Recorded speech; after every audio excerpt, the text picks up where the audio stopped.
अस्सलामुअलैकुम। बोल न्यूज़ के साथ मैं हूं फराज अहमद। हेडलाइंस आप जान चुके। खबर शामिल करेंगे। एफबीआर ने टैक्सेस का ऐसा पलंदा तैयार किया है जो अवाम के लिए महंगाई का फंदा बनने वाला है।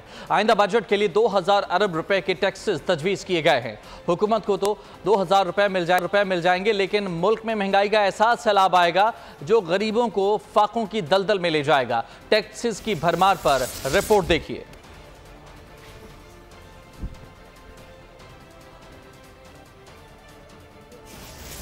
तैयार कर लिया है। अवाम के लिए महंगाई का एक नया फंदा बनने वाला है। आइंदा बजट खतरनाक होगा। 2000 अरब रुपए के टैक्सेस तजवीज़ किए गए हैं। गरीब रहें तैयार, होने वाली है टैक्सों की भरमार। 2000 अरब रुपए इजाफी टैक्स का प्लान निकालेगा अवाम की जान। एफबीआर टैक्सों का पलंदा अवाम के लिए महंगाई का फंदा बनने वाला है। पेट्रोलियम मसनूआत पर 5% सेल्स टैक्स आयद करने की तजवीज़ है, जिससे अवाम की जेबों से तकरीबन 600 अरब रुपए निकाले जा सकते हैं। आइंदा बजट में तमाम सेल्स टैक्स छूट खत्म करने की भी तजवीज़ दी गई, जिससे हुकूमत को तो 550 अरब रुपए की इजाफी आमदन होगी, लेकिन अवाम महंगाई की चक्की में पिस जाएंगे। इजाफी टैक्स हदफ पूरा करने के लिए सेल्स टैक्स की शरह मजीद 1% बढ़ाने से तकरीबन 100 अरब रुपए का इजाफी रेवेन्यू तो हासिल होगा, लेकिन महंगाई का नया सैलाब आएगा। बजट में कमर्शियल दरामद कुनंदगान के लिए दरामदी ड्यूटीज को 1% बढ़ाने की तजवीज़ भी ज़ेर गौर है। शरह बढ़ाने से 50 अरब रुपए की इजाफी आमदन तो होगी, लेकिन तमाम इम्पोर्टेड अशिया भी महंगी हो जाएंगी। तमाम टैक्स तजावीज़ IMF के साथ शेयर कर दी गई हैं। एफबीआर ज़राए के मुताबिक तजावीज़ अभी इब्तदाई मराहिल में हैं, जिनमें रद्दोबदल मुमकिन है, जबकि 700 अरब रुपए मजीद हासिल करने के लिए भी तजावीज़ ज़ेर गौर हैं। रवा माली साल हुकूमत अहम माशी अहदाफ के हुसूल में बुरी तरह नाकाम हो गई। इक़्तिसादी सर्वे ऑफ पाकिस्तान की रिपोर्ट के मुताबिक रवा माली साल माशी तरक्की में क्या खोया क्या पाया, इक़्तिसादी सर्वे कल जारी होगा। वज़ीर ख़जाना मोहम्मद औरंगज़ेब सर्वे के अहम नुकात के बारे में तफसीली ब्रीफिंग देंगे। रवा माली साल हुकूमत को अहम माशी अहदाफ के हुसूल में नाकामी का सामना रहा। रवा साल की माशी तरक्की पाकिस्तान ने खोया ज़्यादा पाया कम। इक़्तिसादी तरक्की, सनती तरक्की, महंगाई, छोटी फसलों, बिजली की पैदावारी अहदाफ हासिल न हो सके। रवा माली साल शरह सूद 22% तक बढ़ाने के बावजूद महंगाई कम करने का हदफ हासिल न हो सका। रवा माली साल के दौरान महंगाई 21% के मुक़र्रर हदफ के बरक्स 26% ही रही। रवा माली साल इक़्तिसादी तरक्की 3.5% के बरक्स 2.4% रहने का तखमीना इक़्तिसादी सर्वे रिपोर्ट में लगाया गया। ज़राई शोबे की तरक्की 3.5% हदफ के बरक्स 6.25% रहा। लाइव स्टॉक की पैदावार 3.6% के बरक्स 3.9% रही। अवाम हो जाएं होशियार, क्योंकि बजट है तैयार। गरीब अवाम के सर पर महंगाई की एक और तलवार लटकने लगी। बजट में सेल्स टैक्स 18 से बढ़ाकर 19% होने का इम्कान है। 1% इजाफे से आटा, चीनी, चाय पत्ती से लेकर मलबूसात तक सब कुछ महंगा हो जाएगा। क्या क्या महंगा होने का इम्कान है, जानते हैं इस रिपोर्ट में।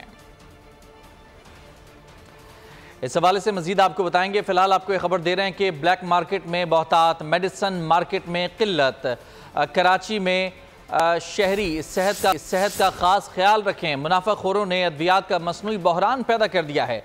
कई दवाएं या तो नायाब हैं या फिर महंगी कर दी गई हैं।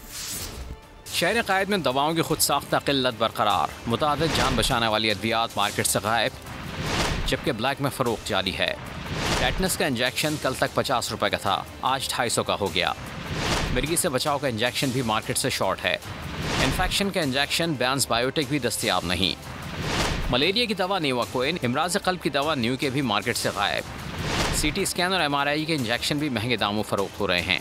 अद्वियाती कीमतों में सरकारी इजाफा न होना बहरान की वजह करार दिया जा रहा है, जबकि इन्हीं दवाओं की ब्लैक मार्केट में फरोख्त जारी है। दरामदी मोबाइल फ़ोन रखना मज़ीद मुश्किल हो जाएगा। आने वाले बजट में हुकूमत ने दरामदी मोबाइल फ़ोन्स पर टैक्स बढ़ाने की तजवीज़ पर संजीदगी से गौर शुरू कर दिया है। माहिरीन से मुशावरत भी की जाएगी। स्टेटस शो करना, स्मार्टफोन, स्मार्ट वॉच के साथ मार्केट में स्मार्ट नजर आना है तो फिर कीमत तो चुकानी होगी, क्योंकि हुकूमत ने दरामदी फोन्स पर टैक्स बढ़ाने का इरादा जो कर लिया है। अब हेलो की जगह होगी बाय बाय। मईशत के पंडितों ने तजवीज़ दी कि दरामदी फोन्स पर ड्यूटी बढ़ाओ। हुकूमत ने PTA से राय तलब कर ली। फाइनेंस बिल में इस बात का कभी इम्कान है कि मोबाइल फोन्स पर GST मजीद बढ़ेगा। दरामदी फोन्स पर मौजूदा जनरल सेल्स टैक्स 25% तक आयद है। कायदे हिज़्ब इख्तिलाफ का हतक इज़्ज़त बिल को मानने से इनकार। उमर अयूब ने कानून आज़ादी इज़हार राय पर कदगन करार दे दिया।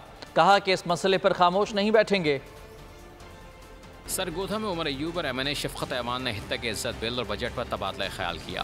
उमर अयूब ने हित्तक इज्जत काला कानून करार दिया। कहा यह सहाफ़ियों पर कतगन है। सहाफ़ियों की आवाज़ को दबाया जा रहा है ताकि हक़ाक़त ना कर सकें। सहाफ़त रियासत का चौथा सतून है। सहाफ़ियों पर झूठे मुकदमा दर्ज करवाए गए। 400 अरब का जो डाका डाला गया उस पर कोई बात नहीं करता। हित्तक इज्जत बिल के हवाले से मामला कौमी असम्बली में उठाया जाएगा। सियासी और बैरूनी दुश्मनों को कामयाब नहीं होने देंगे, दहशत गर्दी को जड़ से उखाड़ेंगे। वफाकी वज़ीर इत्तलात अता तारड़ की प्रेस कॉन्फ्रेंस। कहा कि दुश्मन चाहते हैं मुल्क में अमन कायम ना हो। वज़ीर आज़म का दौरा चीन इंतहाई कामयाब रहा। उन्होंने चीनी क़यादत के साथ हर मीटिंग में कराची सर्कुलर रेलवे का जिक्र किया। चीनी सदर ने CPEC को अपग्रेड करने की बात की। इन मामलात पर तेज़ी से आगे बढ़ रहे हैं। पाकिस्तानी ताजरों की चीनी कंपनियों से बात हुई है। अता तारड़ ने कहा कि दुश्मन चाहते हैं कि मुल्क में अमन कायम ना हो, सियासी और बैरूनी दुश्मनों को कामयाब नहीं होने देंगे। अता तारड़ ने प्रेस कॉन्फ्रेंस में कहा कि दहशत गर्दों को जड़ से उखाड़ फेंकेंगे। और अभी अहम खबर आपको दें, इस्लामाबाद के MNAs की दरखास्तों पर महफूज फैसला सुना दिया गया है। इलेक्शन कमीशन में लीगी अरकान कौमी असम्बली की दरखास्तें मंजूर की गई हैं। इस्लामाबाद से लीगी तीनों MNAs ने ट्रिब्यूनल पर अदम एतमाद का इजहार किया था। अरकान ने इलेक्शन ट्रिब्यूनल पर तासुब और मफादात के टकराव का इल्ज़ाम लगाया। केसेस दूसरे ट्रिब्यूनल को मुंतकिल करने की इस्तदा मंजूर की गई है। मजीद जानेंगे, बोल के नुमाइंदे फ़हद चौधरी हमारे साथ मौजूद हैं। फ़हद, इस मामले की मजीद क्या तफसीलात हैं? जी देखिए, इस्लामाबाद से मुस्लिम लीग नून के तीनों जो अरकान कौमी असम्बली थे, उन्होंने इस्लामाबाद हाई कोर्ट का जो इलेक्शन ट्रिब्यूनल था जस्टिस तारिक महमूद जहांगीरी पर मुश्तमिल, उस पर अदम एतमाद का इजहार किया था। तासुब का इल्जाम लगाया गया था और मफादात के टकराव का इल्जाम लगाया गया था। इलेक्शन कमीशन में दरखास्तें दायर की गई थी, जिस पर 4 रुकनी बेंच जिसकी सरबराही चीफ इलेक्शन कमिश्नर ने की, उसने फैसला जुमे को महफूज किया था, जो अब से कुछ देर पहले सुनाया गया है। तीनों अरकान कौमी असम्बली तारिक फजल चौधरी, अंजुम वकील खान और राजा खुरम नवाज की दरखास्तें मंजूर कर ली गई हैं। इलेक्शन कमीशन ने जो केसेज हैं वो दूसरे ट्रिब्यूनल को मुंतकिल करने की इस्तदा मंजूर कर ली है और इलेक्शन कमीशन के मुताबिक अब से कुछ देर बाद तहरीरी फैसला वेबसाइट पर अपलोड कर दिया जाएगा, जिसमें ये वाजे किया जाएगा कि ये दरखास्तें अब कौन सा ट्रिब्यूनल सुनेगा और ये केसेस जो हैं किस ट्रिब्यूनल को मुंतकिल किया जाएंगे। आया कि कोई नया ट्रिब्यूनल तश्कील दिया जाएगा या ऑलरेडी जो दूसरे सूबों में ट्रिब्यूनल काम कर रहे हैं उन्हें मुंतकिल की जाएंगी। जी ठीक है, शुक्रिया आपका फ़हद तफसीलात के लिए। शेख रशीद की डिस्ट्रिक्ट कोर्ट के बाहर मीडिया से गुफ्तगू। कहा, तमाम वकला को सलाम पेश करता हूँ जो मुझ गरीब का केस लड़ रहे हैं। कहा कि PTI वर्कर्स के पास 2000 रुपए भी नहीं, लिहाजा वकला साथ देते रहें। खदशा जाहिर किया कि फॉर्म 45 और 47 की लड़ाई गढ़े में लेकर जाएगी। सलाम पेश करता हूं जो गरीब का केस लड़ रही है। बाकी लोग कंपनी की मशहूरी कर रहे हैं। कई PTI के वर्कर के पास 2000 रुपए नहीं है कि वो कैसे डाला जाए। बाकी लोग सियासत कर रहे हैं। सियासत नहीं हो सकती इसलिए कि ये 45 और 47 की लड़ाई गड़े में लेकर जाएगी और ये मईशत की तबाही गड़े में लेकर जाएगी। हम हट गए तो नून लीग की अक्सरियत का पोल खुल जाएगा। अवामी मसाइल के हल के लिए इस बार नून लीग को पकड़ा गया है, भागने नहीं देंगे। MKM पाकिस्तान के मरकजी रहनुमा डॉक्टर फारूक सत्तार की मीडिया से गुफ्तगू। कहा कि मुस्लिम लीग नून को कराची के मसाइल से जान छुड़ाने नहीं देंगे। ऐसा हुआ तो अवामी ताकत का मुजाहिरा किया जाएगा। मसाइल हल ना हुए तो शारा फैसल या MA जना रोड पर अवामी असम्बली लगाई जाएगी। उन्होंने मजीद कहा कि कोई एक जमात कराची और हैदराबाद के मसाइल हल नहीं कर सकती। MKM के रहनुमा डॉक्टर फारूक सत्तार, जिन्होंने मीडिया से गुफ्तगू की है, कहा कि अगर हम हट गए तो नून लीग की अक्सरियत का पोल खुल जाएगा। कहा कि अवामी मसाइल के हल के लिए इस बार नून लीग को पकड़ा है, भागने नहीं देंगे। MKM पाकिस्तान के मरकजी रहनुमा डॉक्टर फारूक सत्तार, जिन्होंने मीडिया से गुफ्तगू की, कहा कि मुस्लिम लीग नून को कराची के मसाइल से जान नहीं छुड़ाने देंगे। पीपल्स पार्टी के हित के इज्जत कानून की मंजूरी का हिस्सा नहीं बनी। गवर्नर पंजाब के पास बिल गया तो उन्होंने दस्तखत नहीं किए। मनशियात फरोश अपनी खैर बनाएं और ये काम छोड़ दें, वरना उनका अंजाम अच्छा नहीं होगा। वजीर इत्तलात सिंध शर्जील इनाम मेमन की प्रेस कॉन्फ्रेंस। कहा, नसरुल्लाह गडानी के कत्ल में मुलविस 3 मुल्ज़मान गिरफ्तार कर लिए गए हैं। मुल्ज़मान से मोटरसाइकिल, असलहा, गोलियों के खौल और मोबाइल फ़ोन मिले हैं। कत्ल के पीछे कोई और हुआ तो उसे भी नहीं छोड़ा जाएगा। उन्होंने 1 करोड़ रुपए का चेक नसरुल्लाह गडानी के भाई के हवाले किया। और डीआईजी सखर ने मिलके कोशिश की, उससे 3 इस वक्त लोग जो है वो अरेस्ट किए गए हैं। और जो लोग अरेस्ट किए गए हैं उनसे उस वारदात में इस्तेमाल शुदा मोटरसाइकिल मिली है, उनसे पिस्टल जो वारदात में इस्तेमाल हुआ वो मिले हैं, बुलेट्स के खौल मिले हैं और मोबाइल फ़ोन्स मिले हैं। तो ये जो कमिटमेंट एक की गई है सिंध पुलिस की जानिब से, और ख़ुसूस तौर पर होम मिनिस्टर और आईजी जिनकी मेहनत पूरी इसमें शामिल है, कि उनके कातिलों को फौरी तौर पर गिरफ़्तार किया गया। 1 करोड़ रुपए का अमाउंट शहीद नसरुल्लाह गडानी की फैमिली को दिया जाएगा। तो आज हम जमा वो चेक लेकर हुए हैं, वो चेक लेकर आए हैं, जो कि हम शहीद के भाई को हैंडओवर कर रहे हैं। पीपल्स पार्टी के रहनुमा और सिंध के वजीर नासिर हुसैन शाह का कहना है कि कराची में लोड शेडिंग शिद्दत इख्तियार कर गई है। मामले पर के इलेक्ट्रिक हुकाम से बातचीत की गई है। इम्तिहानी मराकज़ में लोड शेडिंग में कमी आई है। तालीमी इदारों में बिजली के बहरान पर सूबाई वजीर का कहना था कि वर्ल्ड बैंक के तहत 100 स्कूल्स को सोलराइज किया जा रहा है। मुतादिद बड़े तालीमी इदारों को सोलराइज करने का मंसूबा बनाया है।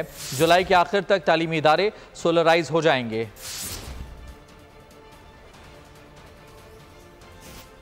खबर देंगे आपको कराची से, जहां के इलाके मंगूपीर में लुटेरे बेलगाम हो गए। बैंक से रकम लेकर निकलने वाले शहरी से लूटमार की गई है। डकैतों ने शहरी से 8 लाख रुपए छीन लिए।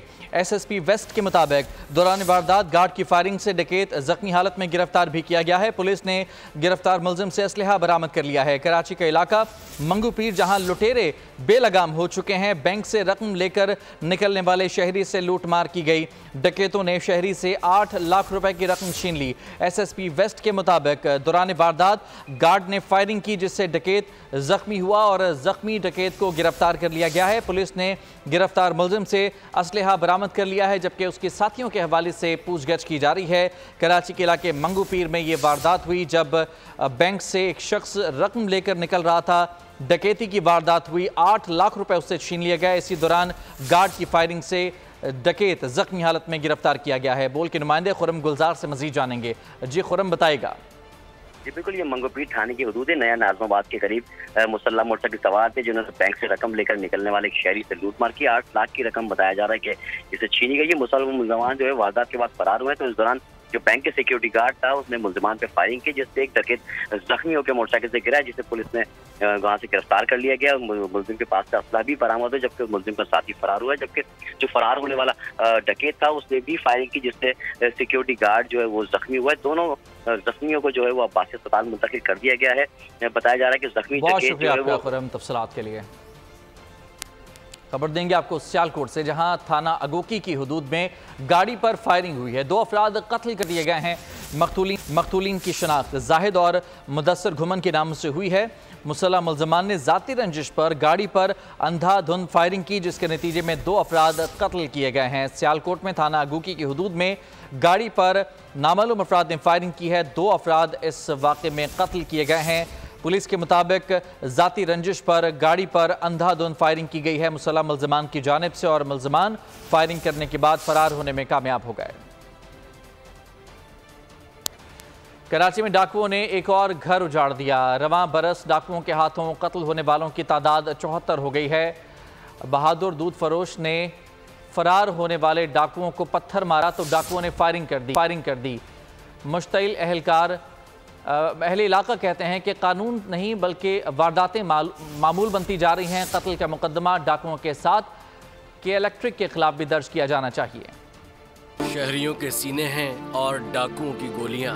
डाकू ने एक और हंसता बसता घर उजाड़ दिया। शाह लतीफ टाउन में लूटमार के बाद भी दूध फरोश को फायरिंग करके कत्ल कर दिया गया। बहादुर दूध फरोश ने फरार होते डाकू को पत्थर मारा तो जवाब में गोली उसका निशाना बन गई। मुश्तइल अहले इलाका कहते हैं डाकुओं के साथ के इलेक्ट्रिक के खिलाफ भी मुकदमा दर्ज होना चाहिए। लोड शेडिंग के दौरान वारदातें होती हैं। जी, ये बाकर भाई हमारे यहाँ दूध की 2 साल से इनकी दूध की दुकान है, यहाँ पे यहाँ रहते हैं, दूध लोगों को सप्लाई करते हैं। ये सुबह के टाइम दूध सप्लाई करके आए, कुछ पेमेंट लेके आए तो डाकू आए, उन्होंने इनको लूटने की कोशिश की, लूटा इनसे, पैसे भी लूटे, मोबाइल भी लूटा। तो वो जा रहे थे तो पीछे उन्होंने ब्लाक उठा के मारा तो वो जो एक लड़का उनसे उतरा डाकू, उसने इसको फायर मार दिया। एक यहाँ लगा, एक होटल में लगा। यहाँ पे ये रोजाना कार्रवाई होती रहती है। ये आज पहली मरतबा नहीं है, कभी मोबाइल छीन जाता है, कभी बाइकें छीन जाती हैं, कभी समझो ये दहशतगर्दी का निज़ाम यहाँ पे भी पूरा चल रहा है। दूध वाला ने उसको पैसा में से दिया, जैसे ये पीछे आए तो दूध वाला बाहर निकला तो इनका आपस में तू मैं हो गया, उसने इसको गोली मार दी। मकतूल बाकर अली 5 भाइयों में दूसरे नंबर पर और 4 बच्चों का बाप था। अहले खाना का कहना है कि बाकर की किसी से दुश्मनी नहीं थी। पुलिस ने हस्बे मामूल तहकीकात शुरू कर दी है। खुर्रम गुलजार, बोल न्यूज, कराची। कराची में सिक्योरिटी गार्ड्स की अंधाधुंध भर्तियां सिक्योरिटी रिस्क बन गई हैं। पंजाब का इश्तिहारी और मफरूर मुलजिम 14 माह तक कराची में सिक्योरिटी गार्ड बना रहा। गुलशन इकबाल ब्लॉक 7 से गिरफ्तार मुलजिम वसीम ने तफ्तीश के दौरान सब कुछ उगल दिया। बयान में बताया कि गुज़िश्ता साल बागबानपुरा में नासिर को कत्ल करके उसकी बीवी को लेकर फरार हुआ था। कुछ अरसा घर में मुलाजमत और सब्जी मंडी में मजदूरी की, फिर प्राइम सिक्योरिटी नामी कंपनी में गार्ड लग गया। कंपनी ने बगैर दस्तावेजात और किसके भर्ती कर लिया। पुलिस के मुताबिक मुलजिम कत्ल करके कराची में रूपोश था। खातून समेत मुलजिम को गिरफ्तार करके पंजाब पुलिस के हवाले कर दिया गया है। T20 वर्ल्ड कप में पाकिस्तान को भारत के हाथों एक और शिकस्त का सामना। शाहीन 120 रन का हदफ भी हासिल न कर सके। मोहम्मद रिजवान 31 रन बनाकर बाबर 11 के टॉप बैटर रहे। 3 विकेटें लेने वाले नसीम शाह शिकस्त पर फूट कर रो पड़े। भारत से शिकस्त, कौमी टीम की परफॉर्मेंस ने करोड़ों पाकिस्तानियों के दिल तोड़ दिए। शोबिस सितारों और अवाम ने सोशल मीडिया पर दिल की भड़ास निकाली। किसी ने हार की जिम्मेदारी मोहसिन नकवी और वहाब रियाज पर डाली तो किसी ने शिकस्त की वजह खिलाड़ियों की नाक़िस कारकर्दगी को करार दिया। रिवायती हरीफ से हार, शोबिस सितारे कौमी टीम पर आग बगूला। सोशल मीडिया सार्फिन भी फट पड़े। अदाकारा मिशी खान ने कहा खिलाड़ी मैच की तैयारी के बजाय और आसिम अजहर ने कौमी टीम की नाक़िस कारकर्दगी पर क्रिकेट को खुदा हाफिज लिख दिया। उधर हिरा खान ने टीवी स्क्रीन की तस्वीर शेयर करते हुए लिखा हमें ऐसे ही मार दो। कॉमेडियन, अदाकार और मेजबान अहमद अली भट्ट ने दिलचस्प अंदाज में कहा तुम हारो या हारो, बस हमें तुमसे यही उम्मीद है। एक्स सारिफीन ने मोहसिन नकवी और वहाब रियाज से इस्तीफे का मुतालबा कर दिया। एक सारिफ ने गुस्से से भरी खातून की वीडियो शेयर की। कुछ करके हारते तो कोई गम की बात नहीं है, वो खेला तो सही, स्पोर्ट्स है तो खेला तो सही ना। आगे बिस्तर तो फिर खेल तो बिस्तर पे लेटे रहते, होटल में रहते, जाने की जरूरत क्या थी? गर्मी में हम मरे सड़े, इतनी हमने टिकट खर्ची, हमें क्या मिला? एक दिल जले ने इफ्तिखार अहमद को सब्जेक्ट से तशबीह दी। सार्फिन ने नसीम शाह की वीडियो शेयर करते हुए मोहब्बत का इजहार किया।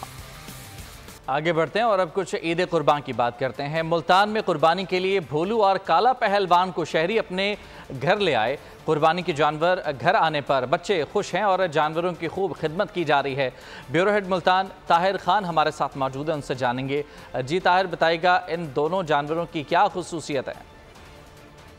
बिल्कुल ईद उल अजहा की आमद है और जो कुर्बानी के जानवर हैं उनको घरों में लाने का सिलसिला शुरू हो गया है। मेरे पीछे भी आप इस वक्त देख सकते हैं कि ये 2 बड़े भारी भरकम जाया गया है और बच्चे का इस वक्त मेला है। बच्चे अपने जानवरों के साथ खेल रहे हैं। ये जो है पहला भोलू पहलवान है, वो काला पहलवान है और इनके जो वजन है वो भी अच्छे खासे तगड़े पहलवान है। बच्चे बड़े खुश हैं, जानवर आ गया। क्या खिदमत कर रहे हैं इनकी? इनके रोजाना घास पानी सब कुछ खिलाते हैं, हमें खुशी है बहुत। अच्छा, तो इनको कुर्बानी के लिए तैयार कर लिया? जी ठीक है। देख लें यहाँ पर जानवर ले आए हैं, इनकी किस तरह खिदमत करते हैं? सजावट वगैरह भी की हुई है? 2 दिनों की ले आए हैं, बहुत खिदमत कर रहे हैं। नहाना, पानी, घास, जो कूलर है एयर कूलर उसका भी बंदोबस्त किया गया है ताकि इनको गर्मी ना लगे और नाज़ नखरों के साथ इन जानवरों को जो है वो तैयार किया जा रहा है और इनको ईद के दिन तक इसी तरह इनके नाज़ और नखरे उठाए जाएंगे और ईद के दिन इनको बहुत शुक्रिया आपका तफसीलात के लिए। आगे बढ़ते हैं। पेशावर की मंडियों में जानवर महंगे हुए तो शहरी ने अपनी मदद आप के तहत मंडी लगा ली, जहाँ पर सस्ते जानवर सुन्नत इब्राहिमी के लिए मिल जाते हैं। अपनी नौयत की मुनफरिद मंडी का अहवाल जानते हैं बोल न्यूज़ के नुमाइंदे आसिफ से। जी आसिफ। जी बिल्कुल, पेशावर भर में मवेशी मंडियां सज गई हैं। पेशावर में सरकारी सतह पर भी मंडियां लगाई गई हैं, जबकि कुछ लोग ऐसे हैं जिन्होंने अपनी मदद आप के तहत मंडियां लगाए हैं जिनमें सस्ते जानवर जो हैं वो दिए जाते हैं। हमारे साथ उन मंडियों के मालिकान भी मौजूद हैं चरसदा रोड पर एक मंडी में। हम जानेंगे उनसे कि क्या कहते हैं। सर, क्या कहते हैं, मंडी लगाने का मकसद क्या था, सस्ता जानवर लोगों को देने का? हमारा यहाँ पे नादरा बख्शुपल बाईपास हमारा मंडी है। यहाँ पे हम इसलिए मंडी लगाया हुआ है कि ये लोग दूर से आता है फिर दूसरी मंडियों में जाता है, उसको तकलीफ़ होता है, यहाँ पे दूर है, तो इसलिए हमने अपने इलाके के लिए ये मंडी लगाया और हमारा मंडी सबसे अच्छा मंडी है। सबसे सस्ता जानवर हमारा मंडी में मिलता है। यहाँ टैक्स भी अच्छा सस्ता मिलता है पूरा जो बड़े हैं वहाँ पर बड़े बड़े टैक्सेस दिए जाते हैं, इसलिए वहाँ पर जानवर जो है महंगे मिलते हैं। लेकिन यहाँ पर बताया जा रहा है कि यहाँ पर कीमतें जो इस्तेकाम। बहुत शुक्रिया आपका तफसीलात के लिए। आगे बढ़ते हैं। मुठियारी इंतजामिया की जानिब से पहला मैंगो फेस्टिवल का इनेकाद किया गया है। फेस्टिवल में सिंदड़ी, चौंसा समेत मुख्तलिफ अक़साम के आमों की नुमाइश की गई। फेस्टिवल में शहरियों की बड़ी तादाद में शिरकत जारी है। मज़ीद जानते हैं बोल न्यूज़ के नुमाइंदे मोहम्मद अमजद से। बिल्कुल, मैं इस वक्त मौजूद हूँ मटियारी जिले के शहर बिरशा में। यहाँ पर जो है पहला mango and handicraft festival expo लगाया गया है, जिसमें जो है मुख्तलिफ आम की इक़साम, बच्चों की साइंसी मॉडल, दस्तकारी और जानवरों की जो है नुमाइश लगाई गई है। हमारे साथ इस वक्त एक आबादकार मौजूद है जिन्होंने आम का स्टॉल यहाँ पर लगाया है। आपका तफसीलात के लिए।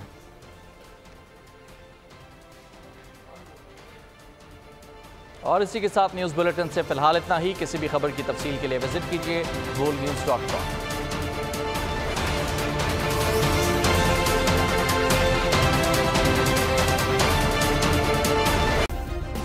सब्सक्राइब करें और बेल दबाएं ताकि कोई खबर रह न जाए।